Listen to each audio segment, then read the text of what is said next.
All right, so question number 4 says, which sentence best tells how Banneker figured out the workings of a clock? So when it figured out the workings of the clock, I remember that he had kind of built those gears and wheels after watching or looking into a clock. But let's go ahead and look back at our paragraph and when BB taught himself how to make the clock. And it says BB makes a clock. So I think that reading these two paragraphs is probably going to be a smart idea. It says, tick-tock, the clock worked, ding-ding. When the hands marked the hour, it chimed. Benjamin Banneker had made the clock all by himself. That is a wonderful clock, said a man who lived near the Banneker farm. I really think that is the first chiming clock that anyone has ever made in America. How did you learn to make it? What could young Benjamin Banneker say? He had not learned how to make it from anyone. He had figured it out for himself, looking at how clocks worked, thinking about what kinds of gears and wheels were needed.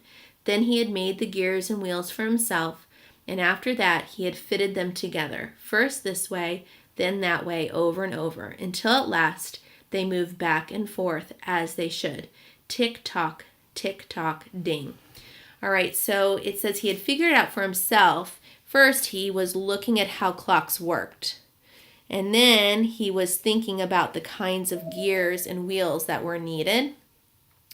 And then he made those gears and wheels. And then he had fitted them together until he had finally successfully put them together. So let's go ahead and look at our answer choices for number 4. It says, which sentence best tells how Banneker figured out the workings of the clock? It says A, he read books about clocks. I'm sure he maybe did read books about clocks, but it never really did say that. B, he received help from his father. C, he studied clocks and tested out the parts. And D, he went to school and learned all he could. So A, he read a book about clocks.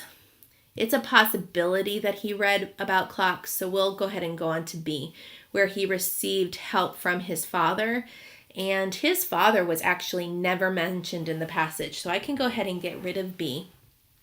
He studied clocks and tested out the parts, and then D, he went to school and learned all he could. So he did go to school, but the clocks were never even mentioned about his schooling, so we'll go ahead and get rid of D. And so I do know that the passage said that he looked at how clocks worked, and he looked at the kinds of gears and wheels that were needed, and then he made the gears and wheels, and then he fitted them together. So he was just kind of studying it and figuring it out. So I'm going to go ahead and go with C, that he studied the clocks and tested out the parts.